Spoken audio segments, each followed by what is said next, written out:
Warta Jemaat Minggu 4 Oktober 2020.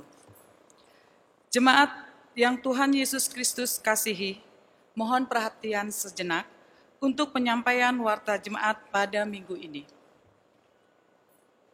Peneguhan dan pemberkatan perkawinan kudus warta nomor 13 halaman 5 akan diteguhkan dan diberkati perkawinan kudusnya Saudara Carter Hans Lumatau, warga GPIB Jemaat Tugu Sektor Betel, dengan Saudari Bianca Babes Luantal Laluyan, warga KGPM Sidang Daniel. Pada hari Sabtu tanggal 10 Oktober 2020 pada pukul 10 waktu Indonesia bagian Barat di GPIB Jemaat Tugu. Pengembalaan dan persiapan liturgis pada Kamis tanggal 8 Oktober 2020 jam 17.00 waktu Indonesia bagian Barat di GPIB Jemaat Tugu. Mohon perhatian dan kehadiran orang tua, wali, saksi, dan calon mempelai.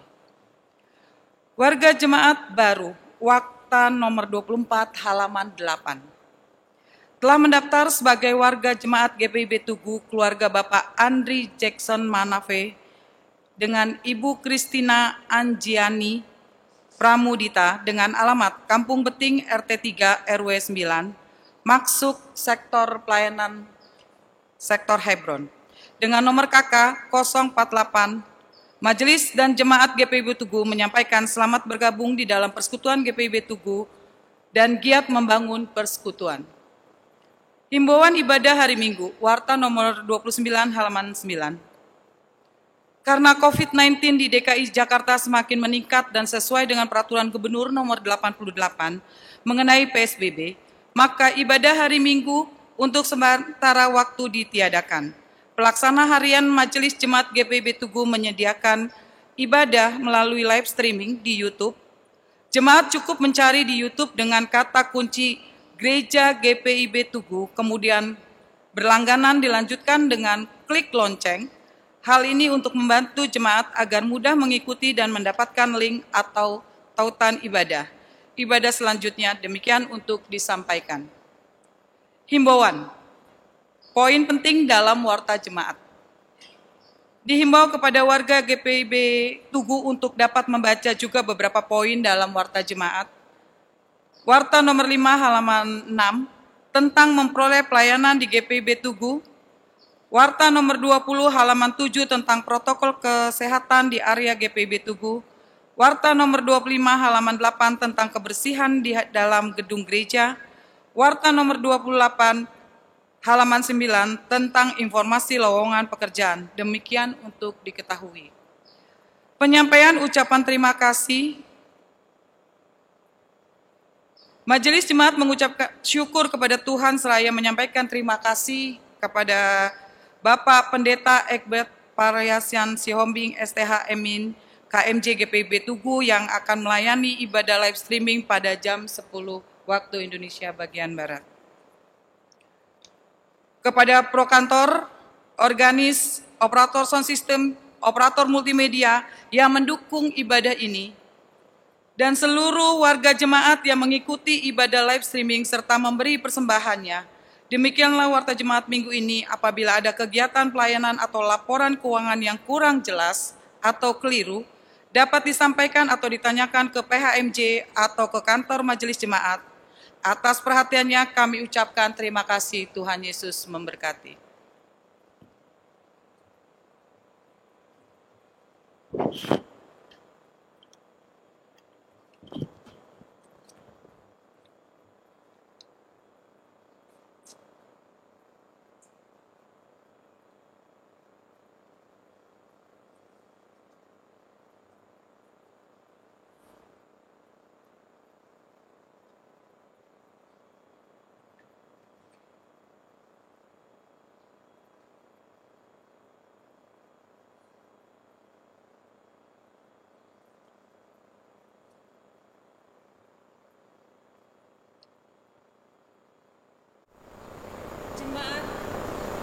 Marilah kita menundukkan hati sejenak, mempersiapkan tubuh, jiwa, dan roh untuk beribadah kepada Allah dengan sesama.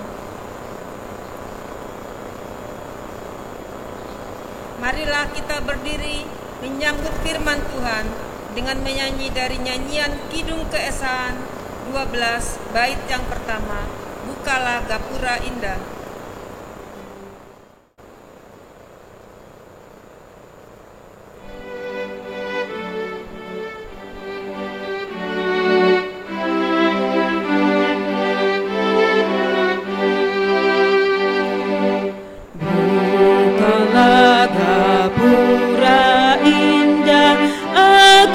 Masuk rumahmu agar aku bahagia, jiwaku senang teduh, dan ku pandang wajahmu dalam cahaya mulia.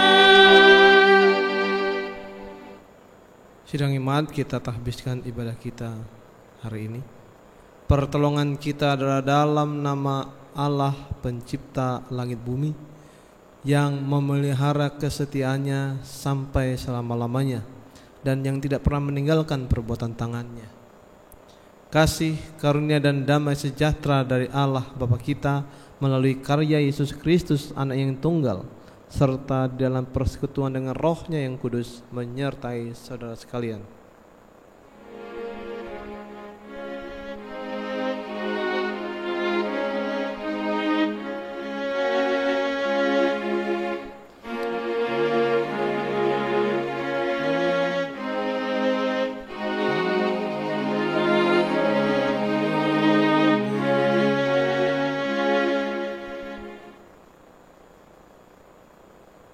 Dengarkanlah firman Tuhan yang membimbing kita dari Mazmur 119 ayat 105.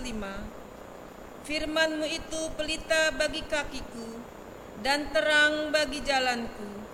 Demikianlah sabda Tuhan. Amin.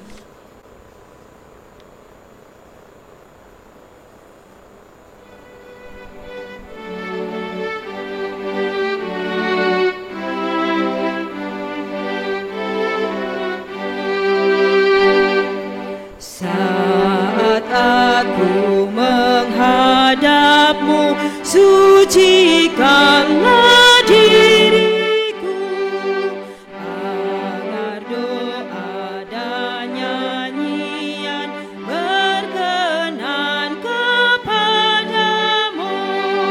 Angkat roh jiwaku sampai ke hadirat-Mu.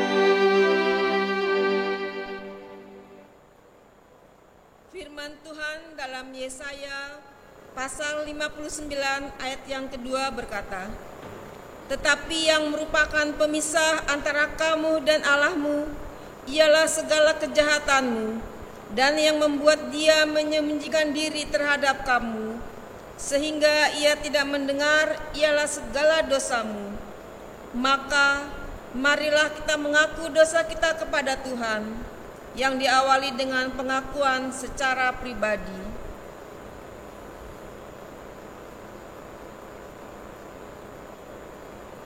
Kini, selaku jemaat, kita mengaku dosa melalui nyanyian.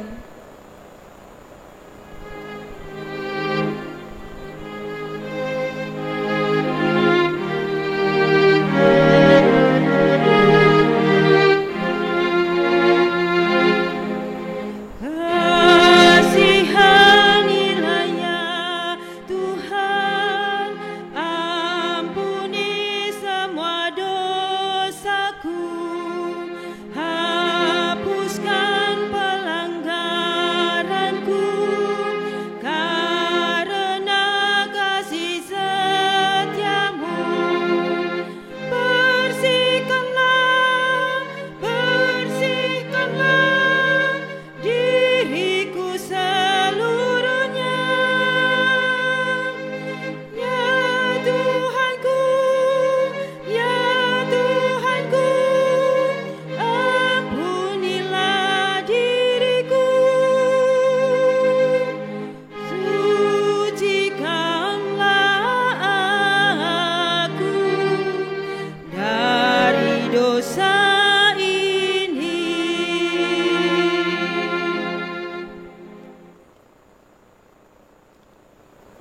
Oleh karena saudara telah mengaku dosa dengan sungguh-sungguh, maka dengarkanlah berita anugerah dari Tuhan Yesus.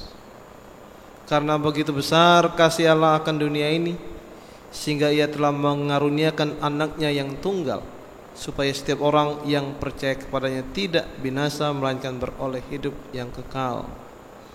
Dari Yohanes 3:16. Berdasarkan firman Tuhan ini, maka sebagai pelayan Yesus Kristus, saya memberitakan bahwa pengampunan dosa telah berlaku dalam nama Bapa dan Anak dan Roh Kudus. Amin.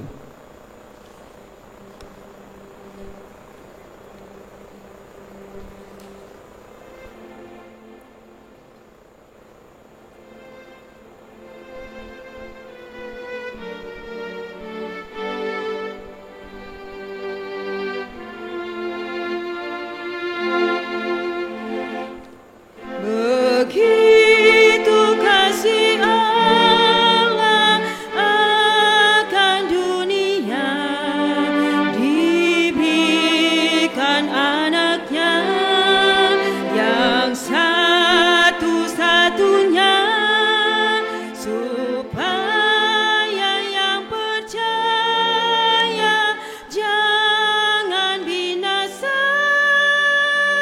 tapi hidup selamanya.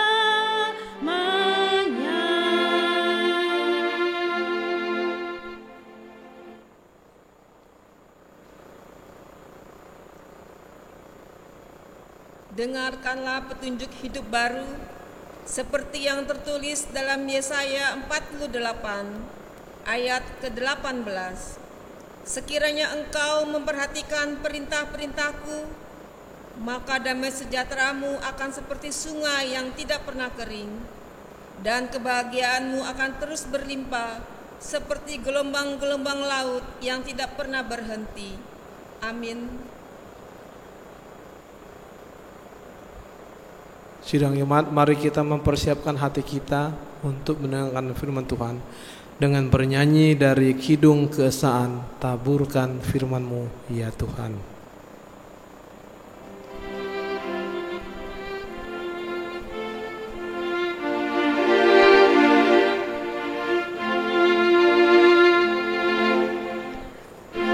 Taburkan firman-Mu ya Tuhan, semaikanlah di hatiku, siramilah dengan Roh Kudus, bertumbuh dan makin mekar.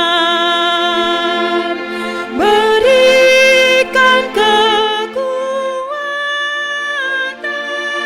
kepada anak-anak-Mu, menjadi kitab yang terbuka, dibaca dan diteladani.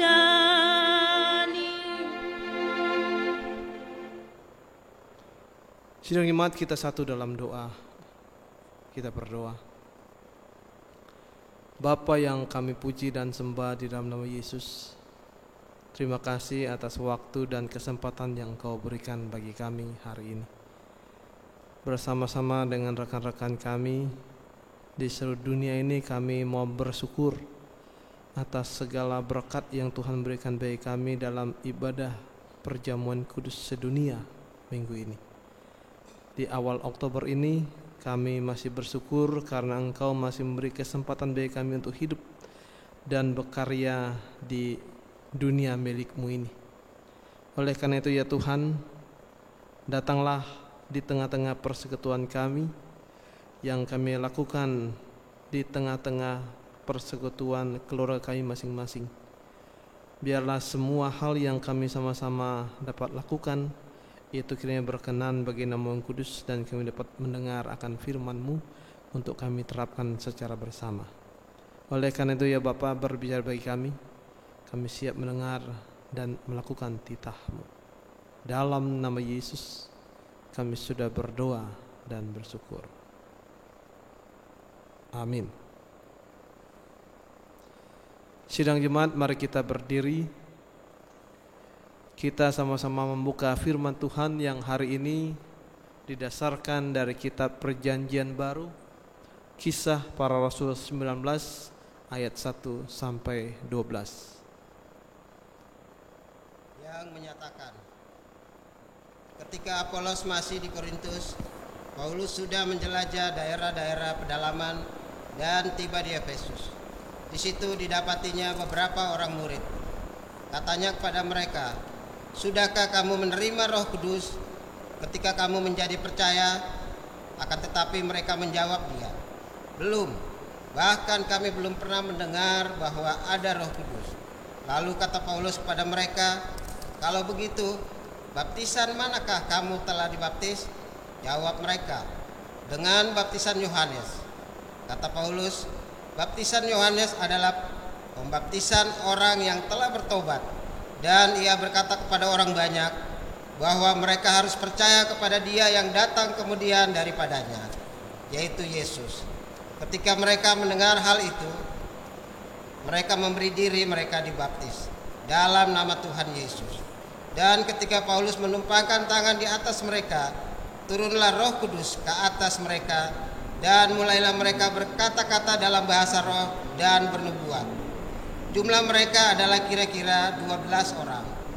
Selama 3 bulan Paulus mengunjungi rumah ibadat di situ dan mengajar dengan berani. Oleh pemberitaannya ia berusaha meyakinkan mereka tentang kerajaan Allah. Tetapi ada beberapa orang yang tegar hatinya. Mereka tidak mau diyakinkan, malahan mengumpat jalan Tuhan di depan orang banyak. Karena itu Paulus meninggalkan mereka dan memisahkan murid-muridnya dari mereka, dan setiap hari berbicara di ruang kuliah Tiranus. Hal ini dilakukannya 2 tahun lamanya, sehingga semua penduduk Asia mendengar firman Tuhan, baik orang Yahudi maupun orang Yunani. Oleh Paulus, Allah mengadakan mujizat-mujizat yang luar biasa. Bahkan orang membawa sapu tangan atau kain yang pernah dipakai oleh Paulus dan meletakkannya atas orang sakit, maka lenyaplah penyakit mereka dan keluarlah roh jahat. Demikianlah pembacaan firman Tuhan. Hendaklah firman Tuhan diam dengan segala kekayaannya serta menetap di antara kamu, dan ucaplah syukur kepada Allah. Haleluya.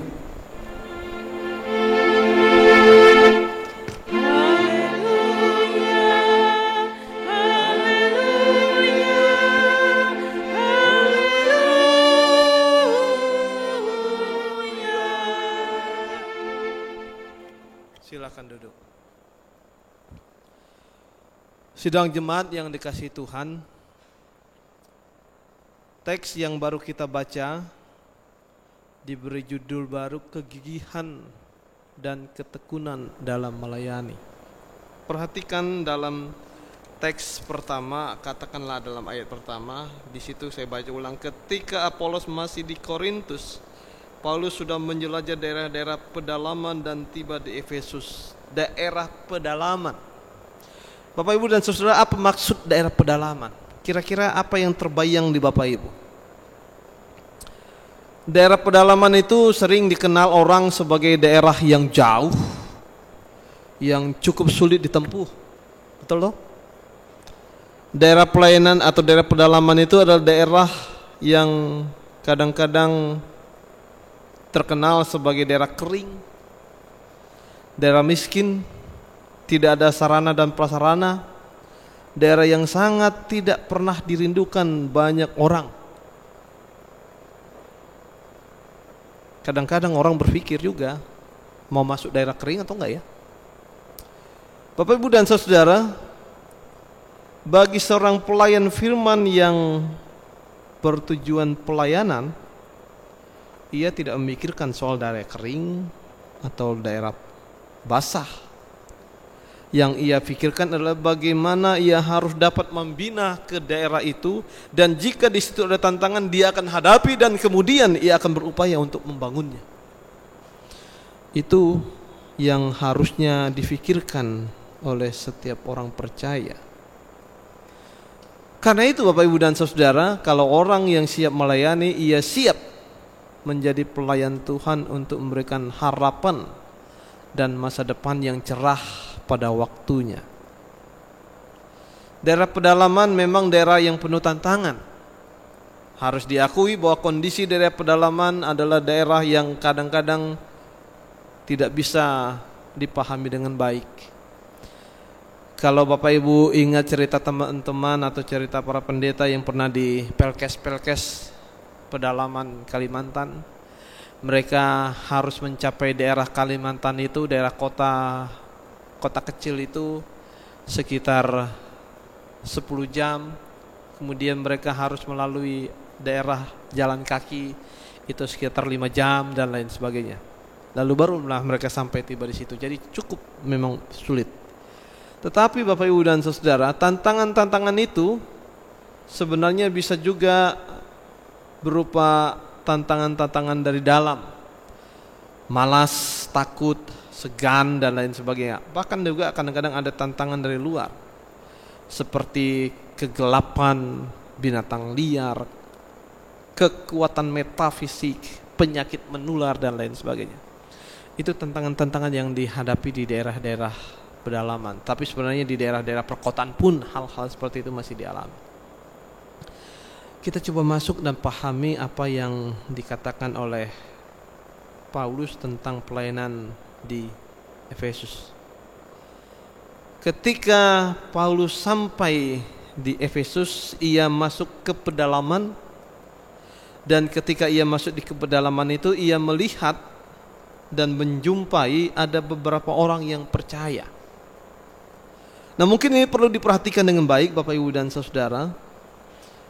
Ketika Paulus sampai ke sana, Paulus menjumpai mereka dan Paulus rupanya mengecek.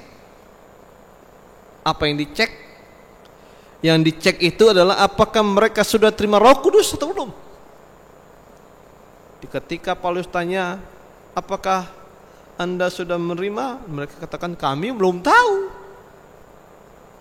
Lalu ketika ditanya, Anda dibaptis dengan siapa? Baptisan Yohanes Pembaptis. Jadi Bapak Ibu dan Saudara, berdasarkan teks ini kita bisa mengetahui bahwa sejak awal dunia ini mengenal sebenarnya cuma 2 baptisan. Pertama, baptisan Yohanes Pembaptis. Yang kedua, baptisan Roh Kudus. Baptisan Yohanes Pembaptis adalah baptisan orang-orang yang bertobat dan yang mengharapkan kedatangan Mesias, sehingga mereka merindukan Mesias datang.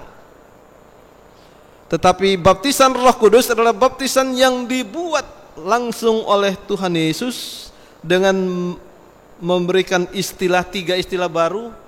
Di situ ada Bapa, Anak, dan Roh Kudus. Itu namanya baptisan Roh Kudus. Dan kemudian itu tidak lagi menantikan Mesias, tetapi justru melakukan apa yang diperintahkan Mesias. Beda Bapak Ibu dan Saudara. Kalau begitu Bapak Ibu dan Saudara, dari teks ini sebenarnya tidak ada baptisan 2 kali. Di dunia ini tidak pernah terjadi baptisan 2 kali. Yang pertama adalah baptisan Yohanes. Pada waktu itu murid-murid yang dijumpai oleh Paulus, dan kemudian mereka diperbaiki menjadi mendapatkan baptisan Roh Kudus. Jadi tidak ada lagi baptisan Yohanes setelah itu. Karena itu Bapak Ibu dan Saudara, semua baptisan yang dilakukan oleh gereja-gereja di dunia ini sudah baptisan Roh Kudus, tidak perlu dibaptis ulang. Itu yang harus diperhatikan. Tapi sayang kadang-kadang masih banyak orang yang salah mengerti soal ini. Nah, setelah itu terjadi, kita baca ulang, ternyata mereka yang mendapatkan pembaptisan Roh Kudus dengan cara penumpangan tangan oleh Paulus, mereka mendapatkan tanda-tanda. Tanda-tanda itu adalah berbahasa roh dan bernubuat. Bagaimana caranya berbahasa roh dan bernubuat? Bapak Ibu bisa baca dalam Kisah Rasul 2 ayat 1 sampai 11. Di situ jelas bagaimana yang disebut dengan berbahasa roh dan bernubuat. Berbahasa roh bukan berbahasa lain, artinya bukan berbahasa ngacau, bukan. Yang disebut berbahasa roh itu adalah berbahasa menggunakan bahasa yang kita kenal. Tetapi yang digunakan adalah bahasa atau cerita menceritakan tentang Yesus. Jadi kalau bahasa kita misalnya katakanlah bahasa Batak atau bahasa Jawa, bahasa Indonesia, kita menceritakan tentang Yesus Kristus, itulah bahasa roh. Tetapi kalau kita maki-maki orang, ya itu bahasa itu bukan bahasa roh, itu bahasa setan namanya. Itu saja sebenarnya tandanya. Jadi Bapak Ibu dan Saudara, jelas yang diungkapkan oleh teks ini mau menjelaskan bahwa tentang pembaptisan Roh Kudus sudah diakhiri dengan pembaptisan yang Paulus sudah lakukan pada masa itu. Lalu kemudian dari pemahaman itu nampak ada berbagai macam perkembangan. Setelah berkembang ternyata ada juga beberapa orang yang ternyata menolak menurut teks. Nah, bagaimana caranya menyelesaikan itu? Paulus menyelesaikan masalah itu dia tidak dengan berdebat banyak-banyak. Karena berdebat banyak-banyak bikin masalah. Jadi Paulus malah pergi ke semacam tempat perguruan tinggi Tiranus. Dia pergi ke situ, kemudian dia berbicara di situ. Tiranus itu adalah sekolah filsafat. Dia mengungkapkan berbagai macam informasi di situ, dan di situ memang orang bisa berdebat macam-macam. Di sekolah Tiranus itu orang bisa berdebat macam-macam. Di situ Paulus memberikan informasi dan lain sebagainya. Sehingga kalau kita baca selanjutnya, akhirnya banyak orang-orang mulai percaya dengan Yesus. Karena Paulus menggunakan mimbar kuliah, ya. Bukan mimbar seperti kita ini, tapi mimbar kuliah untuk memberikan penjelasan dan lain sebagainya sehingga orang bisa mengerti. Dan itu dilakukan oleh Paulus selama hampir 2 tahun. Menarik Bapak Ibu dan Saudara, Paulus tidak memaksakan kehendak. Paulus tidak mencoba memaksakan bahwa kalian semua harus percaya dengan Yesus dan lain sebagainya, tidak perlu. Tapi Paulus mengajak orang berbicara, berdialog, berdebat, dan dilakukan dalam lingkup khusus. Pada waktu itu dalam lingkup kuliah Tiranus. Ini satu metode Bapak Ibu dan Saudara yang mungkin perlu kita ikuti. Jika kita memang sukar menghadapi orang-orang tertentu dan kemudian melakukan berbagai macam hal kepada iman kita, menantang dan lain sebagainya, tinggalkan saja, nggak usah dilayani. Tetapi kita akan ajak bicara dia pada waktu-waktu tertentu, pada waktu-waktu khusus, dan disitulah kita memberikan pengertian, pemahaman. Jadi tidak perlu bentrok fisik, tapi kita perlu bentrok pemahaman atau bentrok pemikiran. Di situ kita perlu menunjukkan jati diri kita. Apa yang diungkapkan oleh Paulus ini, Bapak Ibu dan Saudara, mau menyatakan begini. Percaya pada Tuhan ternyata harus aktif. Orang-orang yang percaya yang dijumpai oleh Paulus di pedalaman Efesus itu, sebenarnya mereka percaya pada Yesus, tapi mereka kurang mengerti tentang Roh Kudus. Lalu Paulus memberikan penjelasan, pengertian dan lain sebagainya sehingga akhirnya mereka mengerti. Tapi masih juga kurang mengerti, maka Paulus memakai mimbar lain, yaitu di Tiranus. Ini yang menarik. Bapak Ibu dan Saudara, dari pemikiran itu maka kita bisa pahami bahwa ternyata melayani firman itu bukan sesuatu yang mudah dan gampang. Dari dulu rupanya banyak sekali rintangan, banyak sekali hambatan. Dalam situasi-situasi seperti itu perlu dipahami bahwa perlu ada jalan tertentu bagaimana caranya memberikan pengertian dan pemahaman. Hari ini Bapak Ibu bersama-sama dengan semua orang percaya di muka bumi, kita diajak merayakan pengorbanan Yesus melalui perjamuan kudus. Yesus mengorbankan diri melalui perjamuan kudus yang kita kenal, mau menyatakan bahwa ia mau solier di tengah-tengah kehidupan dunia ini. Ia ingin supaya kita memahami akan pengorbanannya dan tidak menyalahgunakan apa yang ia berikan. Itu berarti masing-masing kita diminta mengerti bahwa Tuhan mau melakukan yang terbaik bagi kita sekeluarga, bagi kita sekalian. Tujuan Tuhan Yesus adalah supaya jangan ada satu pun di antara kita yang sama sekali tidak bisa mendapatkan berkat Tuhan. Semua ditujukan, semua diarahkan supaya semua mengerti. Kalau begitu Bapak Ibu dan Saudara, di tengah-tengah situasi seperti ini, konflik seperti ini, mari kita sama-sama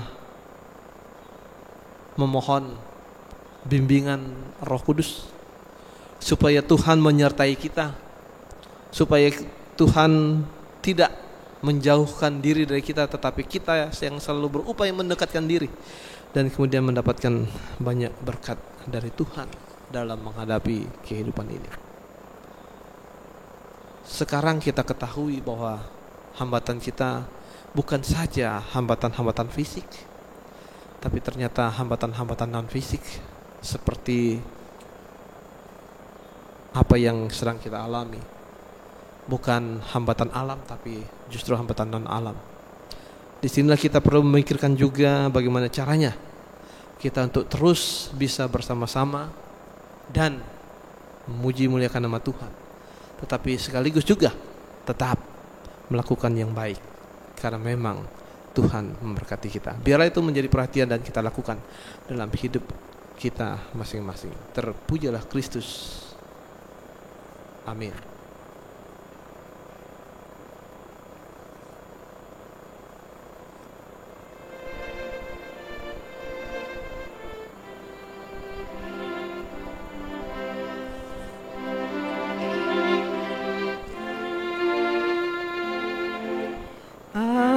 Ajar kami melakukan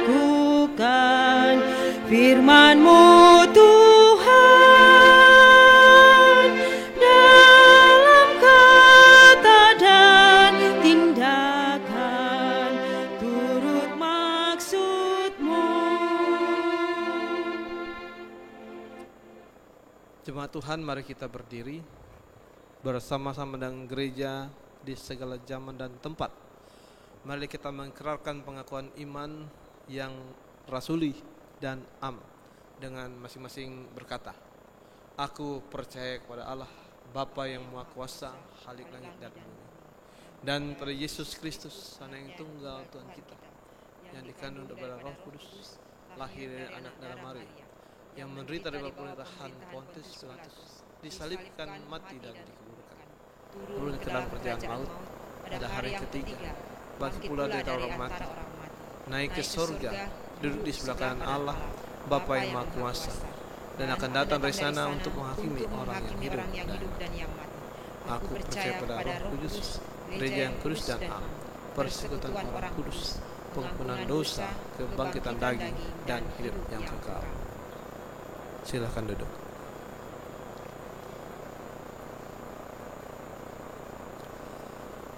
Kita masuk dalam pelayanan sakramen perjamuan kudus.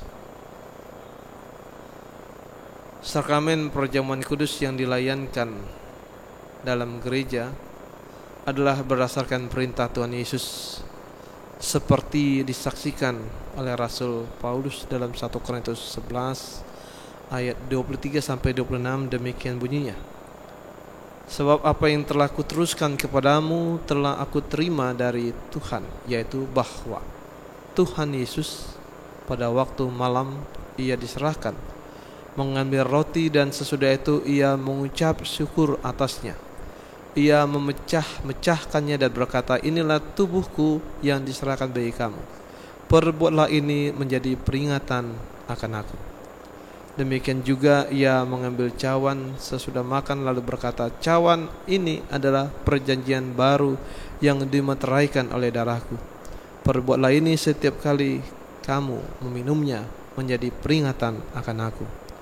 Sebab setiap kali kamu makan roti ini dan minum cawan ini, kamu memberitakan kematian Tuhan sampai Ia datang. Bapak, Ibu, dan saudara, sama-sama kita dengar arti perjamuan kudus. Perjamuan kudus adalah peringatan akan Kristus. Artinya, roti mengingatkan akan kehidupannya, cawan mengingatkan akan kematiannya, dan pelayanan ini sendiri mengingatkan akan kebangkitan dan kehadirannya yang sungguh-sungguh dalam persekutuan kita. Kedua, perjamuan kudus adalah proklamasi akan kematian Kristus. Dalam pelaksanaan perjamuan kudus, kita dapat memahami bahwa Tuhan Yesus telah diutus Bapa ke dalam dunia, menggunakan darah dan daging seperti kita. Dari awal inkarnasinya menjadi manusia sehingga akhir hidupnya di dunia, Ia telah menanggung murka Allah. Bahkan Ia membiarkan tubuhnya yang mulia dipaku pada kayu salib, supaya surat utang dosa kita dipakukan kepadanya. Ketiga, perjamuan kudus melambangkan kesatuan kita dengan Kristus dan juga kesatuan dengan sesama kita. Perjamuan kudus memperlihatkan kepada kita bahwa iman dan percaya kita diarahkan kepada Kristus sebagai korban yang sempurna sekali untuk selama-lamanya, yang menjadi dasar dan asas keselamatan kita. Karena bagi jiwa kita yang lapar dan haus, Dia telah menjadi makanan dan minuman yang benar-benar mengaruniakan kehidupan yang kekal. Juga memperlihatkan bahwa oleh Roh yang sama kita dihubungkan satu sama lain bagaikan anggota satu tubuh di dalam kasih persaudaraan yang sejati. Keempat, perjamuan kudus adalah tanda atau materai yang menunjukkan betapa kokoh perjanjian damai antara Allah dengan kita. Tuhan Yesus sendiri yang memperkokoh janji Allah untuk menamaikan dan menyelamatkan kita yang ditandai dengan darah Kristus. 5. Perjamuan kudus sebagai jaminan kedatangan Kristus yang kedua kali. Perjamuan kudus mengarahkan kita kepada perjamuan agung bersama Kristus di rumah Bapa yang kekal, di mana kita makan dan minum bersama Kristus dalam kerajaannya. Maka kita diminta untuk memberitakan kematian Tuhan sampai Ia datang melalui perjamuan kudus. Oleh karena itu, Bapak, Ibu, dan saudara, mari kita menguji diri kita sendiri masuk ke perjamuan kudus, dan meja perjamuan kudus disiapkan. Kita bernyanyi Kidung Kesah 404.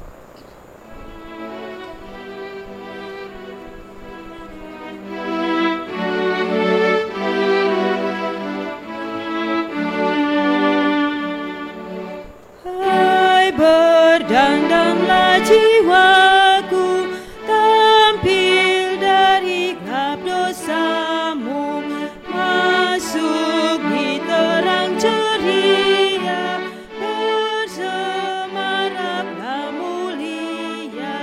Kini kau diundang Tuhan, turut dalam perjamuan Maharaja alam raya, ingin dikau bersamanya.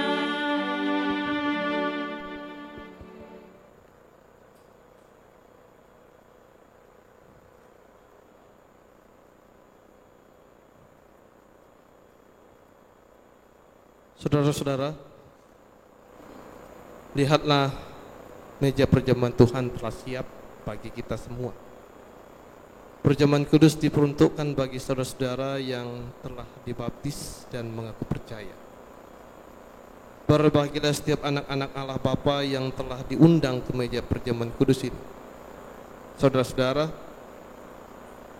supaya kita dipelihara oleh roti surgawi yakni Yesus Kristus, janganlah kita melekat pada roti dan air anggur yang kelihatan ini, melainkan hendaklah dengan iman kita mengarahkan hati kita kepada Yesus Kristus Tuhan kita dan Juru Selamat kita. Kiranya damai sejahtera Tuhan menyertai persekutuan kita. Masing-masing berjabat tangan dengan rekan-rekan sebelah kanan dan kiri. Damai sejahtera.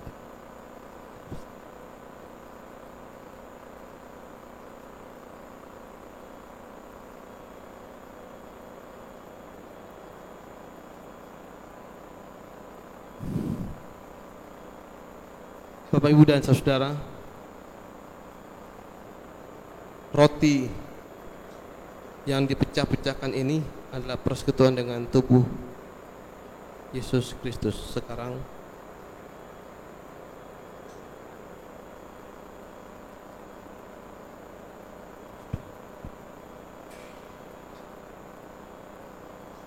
ambillah roti.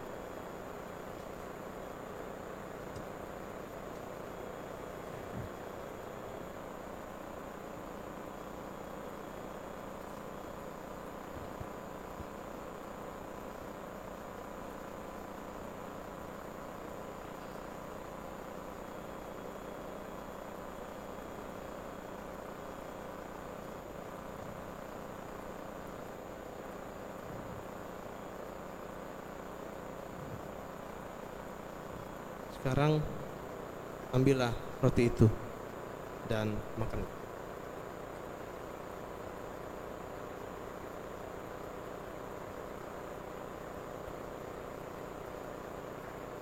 Ingat dan percayalah bahwa tubuh Tuhan kita Yesus Kristus telah dipecah-pecahkan untuk keampunan segala dosa kita.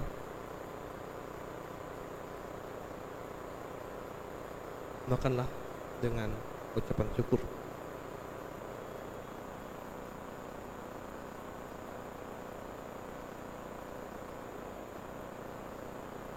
Bapak, Ibu, dan saudara, anggur minuman yang kita pakai untuk mengucap syukur ini adalah persekutuan dengan darah Yesus Kristus, darah perjanjian baru yang dicurahkan bagi kita. Sekarang ambil.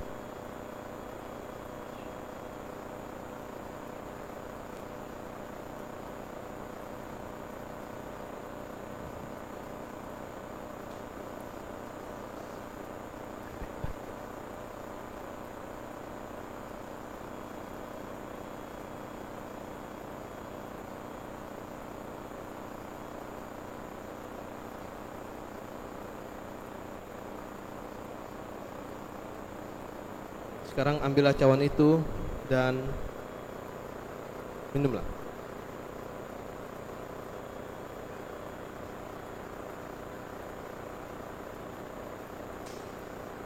Ingat dan percayalah bahwa darah Tuhan kita Yesus Kristus telah ditumpahkan untuk ampunan segala dosa kita.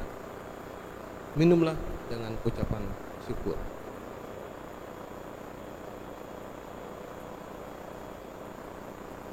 Sidang jemaat, kita sama-sama berdiri. Terimalah berkat Tuhan dalam perjamuan kudus ini. Damai sejahtera Allah yang melampaui segala akal akan memelihara hati dan pikiranmu dalam Kristus Yesus.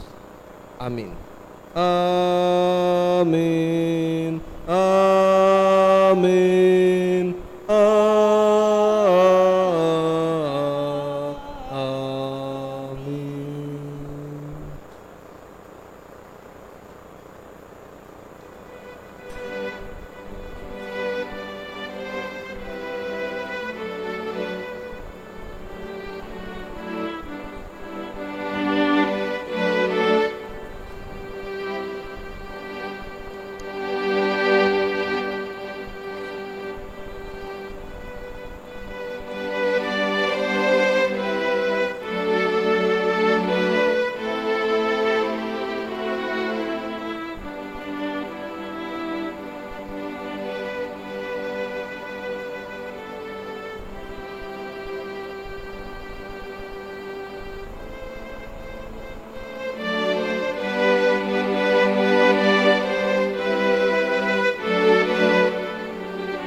pujilah sumber hidupmu. Puji Dia di dalam sorga sampai kekal abadi. Pujilah sumber hidupmu. Bunyikan bersama suling dan rebana sambil lakukan syukur bagi Tuhan. Pujilah sumber hidupmu.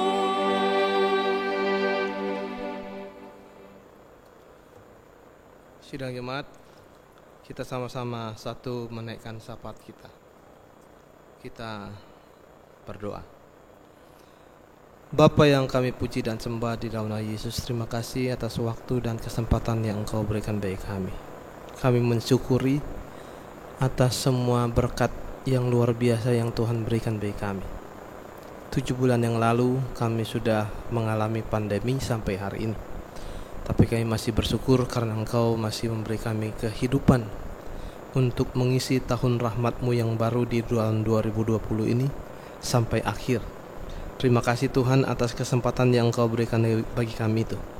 Biarlah kami dapat memanfaatkannya sesuai dengan kemampuan yang kami miliki, sehingga kami mengisi sesuai dengan apa yang Engkau kehendaki juga. Bapa, hari ini kami bersyukur karena di tengah-tengah situasi pandemi ini kami masih bisa mengingat akan hari pengorbanan-Mu yang luar biasa. Kami mengerti bahwa melalui teks kami disadarkan bahwa pelayanan firman ternyata memiliki tantangan yang luar biasa. Dan justru melalui tantangan-tantangan itu kami semakin diperkaya, kami semakin diperkuat, kami semakin diyakinkan bahwa Engkau menyertai kami dan Engkau justru memberi kesempatan bagi kami untuk membuka seluas-luasnya berbagai macam bentuk pelayanan yang kreatif dan yang inovatif, supaya pelayanan firman tetap dapat dirasakan, dinikmati oleh orang percaya di muka bumi ini dengan situasi apapun, sehingga akhirnya mereka tetap mengerti bahwa Tuhan selalu memberkati. Itulah sebabnya Tuhan kami bersyukur juga, karena meskipun dalam situasi pandemi kami tetap berupaya untuk mengatasi masalah kami. Meskipun kami dilarang untuk bertemu, tapi kami ada live streaming. Kami juga berupaya menggunakan alat-alat canggih saat ini untuk menjangkau warga jemaat kami, menjangkau orang-orang yang memerlukan firman, supaya mereka dapat lebih mengerti apa yang harus dilakukan dalam hidup. Kami bersyukur atas semua kesempatan yang Tuhan berikan bagi kami, dan biarlah kami terus mau mengembangkan itu hanya karena mau memuji dan memuliakan nama-Mu berdasarkan firman. Di tengah-tengah tantangan hidup, kami harus berupaya mencari berbagai macam bentuk yang baik, dan kami harus berani melakukannya seperti yang sudah Paulus contohkan di dalam teks. Tuhan berkati kami juga, agar kami dapat menjadi Paulus-Paulus muda yang bisa menggerakkan warga jemaat, atau yang bisa menggerakkan setiap orang untuk mau memuji memuliakan nama-Mu di tengah-tengah situasi kondisi yang kami alami. Kami tahu tidak mudah, tapi kami tahu bersama dengan Tuhan semuanya pasti teratasi dengan baik. Teringat juga Tuhan dengan seluruh kehidupan kami, seluruh kesulitan-kesulitan kami oleh karena situasi pandemi ini. Tuhan tolong kami, berkati kami, setiap kami, supaya kami dapat terus mengisi hidup yang Tuhan berikan bagi kami ini dengan baik dan benar. Biarlah kami saling bergandeng tangan, biarlah kami sama-sama saling mendoakan, khususnya kami mendoakan juga pemerintah kami dengan semua tim medis di Indonesia ini yang berupaya terus untuk bagaimana caranya menekan supaya pengaruh COVID ini tidak begitu kuat lagi menahan kami. Tapi kami tahu bahwa Tuhan, bahwa sampai hari ini sudah informasinya sudah hampir 280 lebih bahwa warga Indonesia ini sudah terinfeksi. Tuhan, ini jelas dalam situasi yang perlu perhatian khusus. Tuhan memberkati supaya upaya usaha yang dilakukan pemerintah pada waktunya punya hasil yang baik. Kami bersyukur juga karena kami mendengar informasi bahwa sekitar pada bulan Desember kami akan mendapatkan injeksi vaksinasi untuk 100 juta penduduk Indonesia. Tuhan menolong memberkati supaya hal itu bisa menjadi kabar baik bagi kami, sehingga kami semua bisa lambat laun lepas dari masalah COVID ini. Tuhan, kami teringat juga akan berbagai macam situasi kondisi kami. Kami teringat akan situasi kondisi di mana kami masih juga harus merayakan berbagai macam acara-acara kehidupan kami, khususnya acara-acara gereja Natal dan juga Paskah di tahun depan. Tuhan, kami masih mempertimbangkan banyak hal, tapi kami tahu Engkau adalah Allah kami yang bisa memberikan hal yang baik bagi kami. Bagaimana caranya kami mengatasi situasi-situasi ini. Demikian juga dengan banyak teman-teman kami yang juga sakit atau juga yang saat ini sedang menderita oleh karena COVID. Tuhan, tolong berkati, beri kekuatan bagi mereka supaya mereka jangan takut, tapi mereka tetap kuat, tetap menjaga imun mereka, dan tetap mereka juga sama-sama terus mau melayani Tuhan dengan sungguh-sungguh dalam hidup. Sehingga kami mendoakan semua warga jemaat kami yang sakit, baik yang terinfeksi COVID ataupun yang tidak, baik yang ada di rumah sakit maupun yang ada di rumah. Tuhan menolong supaya masing-masing dapat saling menjaga diri, dapat saling isolasi mandiri dengan baik, sehingga semua yang menjadi masalah justru tidak lagi menjadi masalah. Kami memahami bahwa berkat-Mu luar biasa bagi kami, dan pasti banyak teman-teman kami juga yang bisa memberikan pertolongan, himbauan-himbauan dalam hal-hal seperti ini. Tuhan, kami yakin dan percaya Engkau pasti memberikan jalan terbaik bagi kami. Teringat juga akan warga jemaat kami yang bersuka cita karena hari ulang tahunnya minggu ini ataupun hari ulang tahun perkawinannya. Tuhan, berkati di tengah-tengah suasana penuh dengan sukacita itu, supaya setiap kami dalam merayakannya, dalam mensyukurinya, kami tetap menjaga dan melakukan segala sesuatu sesuai dengan protokol kesehatan, sehingga hal-hal yang menyenangkan justru tetap dapat terjaga dengan baik. Kami teringat juga Tuhan akan persekutuan-persekutuan kami.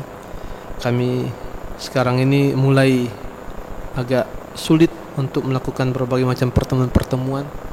Kami hanya melakukan pertemuan-pertemuan melalui pertemuan-pertemuan di udara atau online. Tuhan, kami tahu bahwa pertemuan-pertemuan seperti ini tidak mudah dilakukan karena kami juga kadang-kadang harus menjaga kuota dan lain sebagainya. Oleh karena itu Tuhan, bantu kami supaya kami bisa saling mengatasi masalah dan kami bisa tidak ketinggalan informasi, sehingga kami saling membantu satu sama lain. Kami teringat juga Tuhan akan kegiatan-kegiatan kebersamaan kami, khususnya sekolah. Kami teringat Yapendik yang saat ini juga masih terus berhadapan dengan situasi online yang harus dilakukan. Tuhan kiranya menolong memberkati supaya ini juga dapat terus menjadi sarana yang baik bagi sekolah, baik bagi orang tua maupun bagi para murid dan guru, sehingga tetap selalu dilakukan kerjasama dengan baik. Bapa yang kami puji dan sembah di dalam Tuhan Yesus, bersama-sama dengan pemerintah, kami berupaya terus melakukan pelayanan-pelayanan yang baik. Oleh karena itu Tuhan kiranya memberkati semua yang sedang dilakukan oleh pemerintah kami dan juga oleh kami, oleh Majelis Sinode juga, dengan melakukan online, melakukan banyak pembinaan-pembinaan online. Biarlah itu juga dapat menjadi masukan yang baik bagi kami ketika kami menghadapi situasi di mana di tempat kami berada. Terima kasih Bapa atas semuanya ini. Bagi kami yang mengikuti ibadah online ini, Tuhan berkati kami. Jadikan kami orang yang selalu mau melakukan kehendak-Mu di tengah-tengah kehidupan ini. Karena kami menyadari bahwa tanpa Tuhan kami tidak memiliki kehidupan apa-apa. Justru berkat-Mu itulah yang memberikan banyak sukacita dan sejahtera bagi kami. Terima kasih Bapa atas banyak ini. Hanya di dalam nama Tuhan Yesus yang telah mengajar kami berdoa bersama. Bapa kami yang di sorga, dikuduskanlah nama-Mu. Datanglah kerajaan-Mu. Jadilah kehendak-Mu di bumi seperti di sorga. Berikanlah kami pada hari ini makan kami yang secukupnya. Dan ampunilah kami akan segala kesalahan kami, seperti kami juga mengampuni orang yang bersalah kepada kami. Dan jangan membawa kami ke dalam pencobaan, tapi lepaskanlah kami daripada yang jahat.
Allah Bapa telah menganugerahkan hidup yang sempurna kepada kita.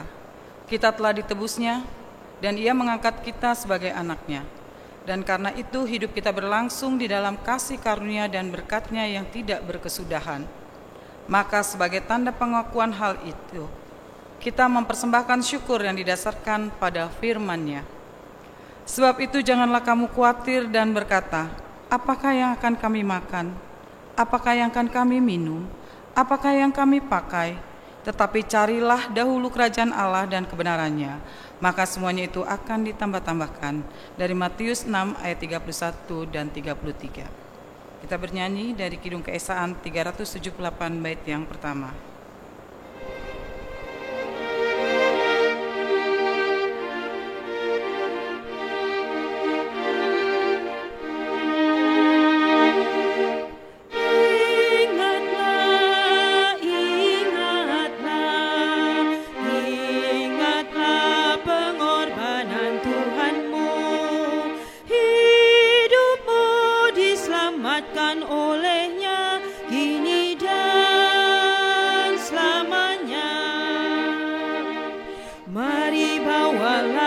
Persembahan baginya, ucaplah syukur karena kasih-Nya besar.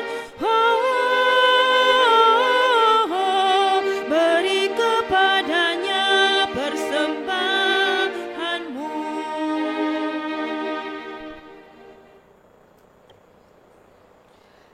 Jemaat diundang berdiri untuk mendoakan persembahan kita. Mari kita berdoa. Kami bersyukur karena kami telah diberkati Allah dengan segala kebaikan dan kemurahan-Mu. Dan karena anugerah-Mu semata-mata, maka kami dapat memberikan persembahan kami saat ini. Kiranya persembahan ini diberkati Tuhan dan dapat dipergunakan dalam karya keselamatan melalui gereja-Mu. Amin. Silakan duduk.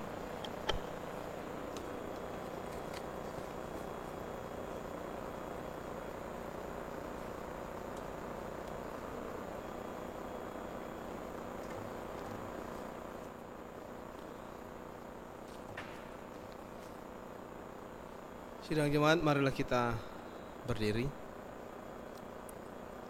Pergi dan lakukanlah apa yang Tuhan perintahkan kepadamu sekalian. Kidung Keesaan 735.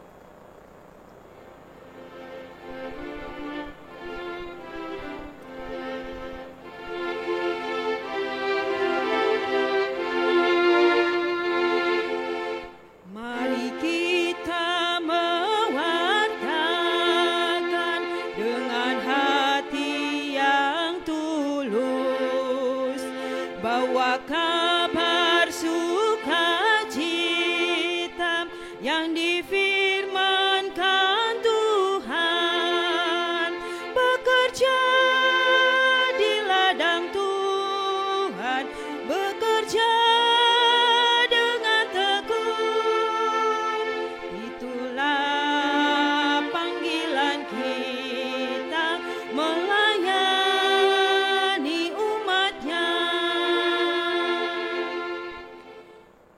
beriman, arahkanlah hatimu kepada Tuhan dan terimalah berkat-Nya. Tuhan memberkati engkau dan melindungi engkau. Tuhan menyinari engkau dengan wajah-Nya dan memberi engkau kasih karunia. Tuhan menghadapkan wajah-Nya kepadamu dan memberi engkau damai sejahtera.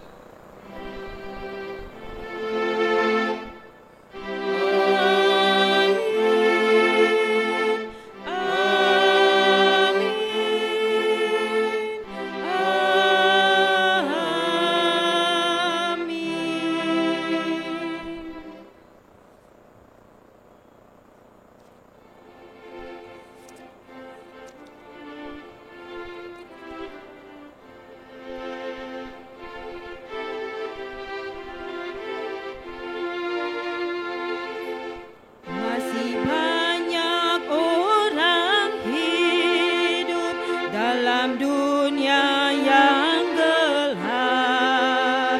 Mata hatinya tertutup, iblis membelenggunya. Mari kita menyebarkan kabar baik firman Tuhan, agar banyak yang percaya.